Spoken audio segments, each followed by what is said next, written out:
आजादी को अमृतकाल तक पहुंचाने के लिए जवानों के साथ साथ किसानों का योगदान भी उतना ही अहम है। भारत कृषि प्रधान देश है और कृषि भारत की अर्थव्यवस्था की रीढ़। यही वजह है कि आजादी के मौके पर बरेली में इंडियन वेटरिनरी रिसर्च इंस्टीट्यूट यानी IVRI में आजादी की 75वीं वर्षगांठ पर जनपद के 75 प्रगतिशील किसानों को सम्मानित किया गया। आजादी की 75वीं वर्षगांठ के मौके पर खेती किसानी में उल्लेखनीय योगदान देने वाले जनपद के 75 किसानों को प्रशस्ति पत्र, तिरंगा और पौधा भेंट कर सम्मानित किया गया। यहां कृषि उद्यान एवं पशुपालन विभाग के अधिकारियों ने विभाग से संचालित योजनाओं की जानकारी किसानों को दी गई। मुख्य अतिथि पूर्व केंद्रीय मंत्री संतोष गंगवार, सांसद एवं डॉक्टर अरुण कुमार राज्य मंत्री स्वतंत्र प्रभार ने किसानों को सम्मानित किया। कार्यक्रम के दौरान पूर्व मंत्री ने कहा कि ये किसानों को प्रोत्साहित करने की पहल है।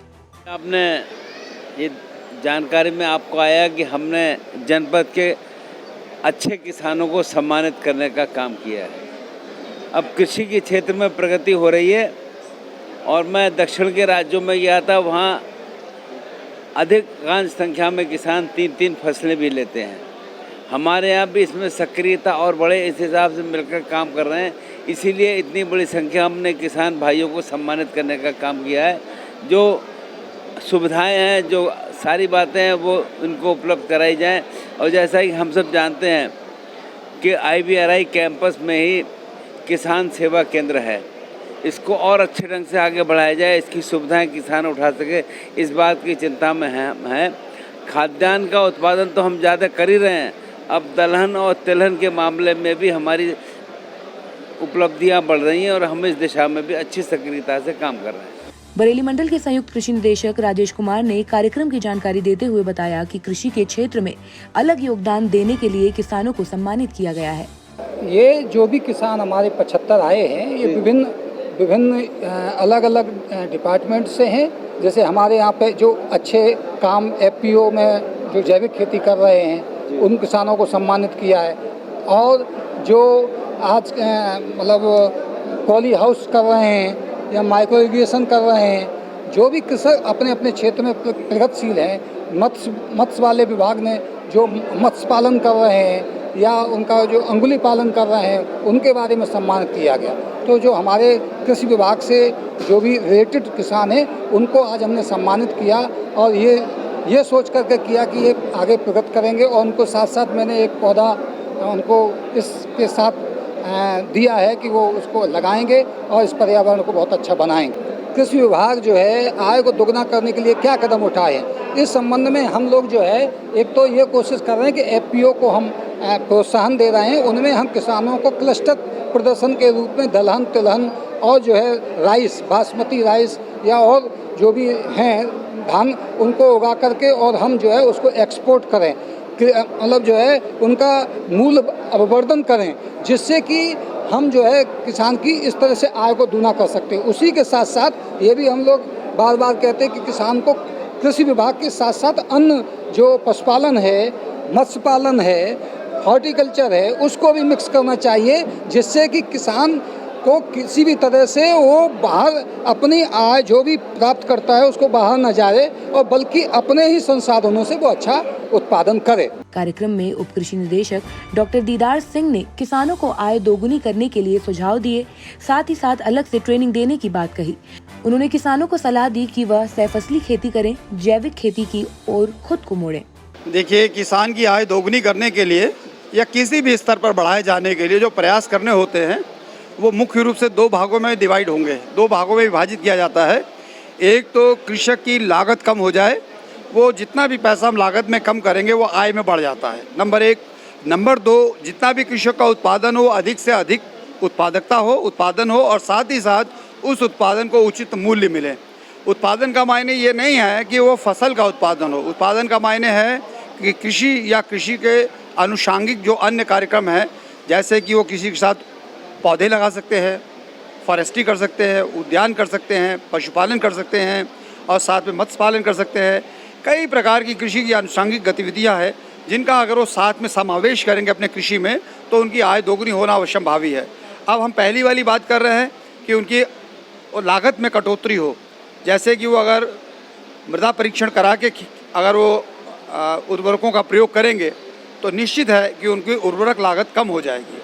वो बिना मृदा परीक्षण कराए उर्वरक डालेंगे तो उसका बहुत ज़्यादा उनको लाभ नहीं मिलता है और उसकी कीमत बेवजह से उन्हें अदा करनी पड़ती है। यहाँ मौजूद बीज शोधन कार्यशाला के लैब टेक्नीशियन ने बताया कि जनपद बरेली से लगभग सभी किस्मों के बीज उपचारित करके सप्लाई किए जाते हैं, जिससे किसानों को बेहतर उत्पादन मिल सके।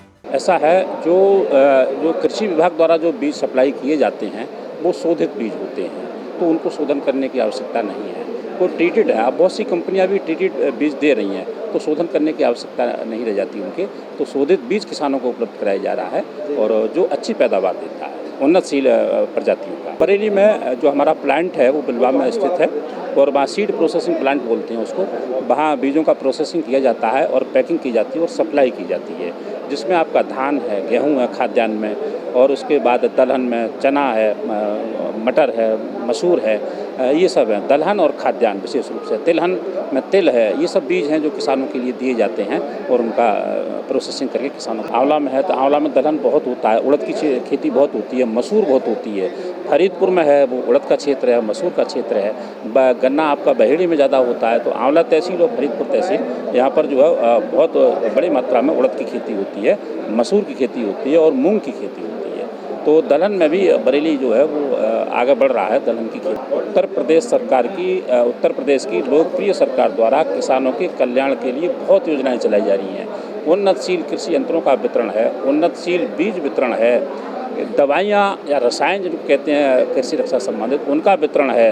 तो जो अनुदान पर दी जाती है और डीबीटी के माध्यम से किसान को सीधे उसके खाते में पैसा जाता है। तो किसान जो कृषि विभाग के पास आते हैं वो सीधे लाभान्वित होते हैं, DBT direct benefit transfer scheme के अंतर्गत वो लाभ उठाते हैं। तो ये जो किसानों की आय दोगुनी करने का है, इसके लिए हम किसानों को प्रशिक्षण देते हैं। जैसे बिलवा में है, बिलवा में जो कृषि फार्म है, वहाँ पर अगर किसान आते हैं तो एक ट्रायल का क्षेत्र आता है, परीक्षण किए जाते हैं विभिन्न प्रजातियों के। तो अगर वहाँ किसान आते हैं तो उनको हम ट्रेनिंग भी देंगे, जो कृषि निदेशक शोध का कार्यालय बोला जाता है। तो वहाँ अगर किसान आएंगे तो उनको हर समय रोज जब भी आए किसानों के लिए हमारे ट्रेनर जो ट्रेनिंग देंगे। यहाँ आए हुए किसानों ने अपने अनुभव साझा करते हुए बताया कि किसान कैसे कम लागत में अधिक मुनाफा कमा सकते हैं, उन्हें किन फसलों को तरजीह देनी चाहिए जिनमें महिला किसान भी शामिल रहें। जो अगर हमें अपनी आय बढ़ानी है तो हमें उन फसलों का चुनाव करना पड़ेगा जिन फसलों की बाज़ार में डिमांड है। जैसे अब हमें थोड़ा सा दलहन की तरफ भी ध्यान देना पड़ेगा और तिलहन की तरफ ध्यान देना पड़ेगा किसानों को। और मैं कहता हूँ कि एक सम्मिलित खेती करें और अपने खेतों में किसान भाई जो है धीरे धीरे करके कुछ ना कुछ फलों के वृक्ष लगाते रहें।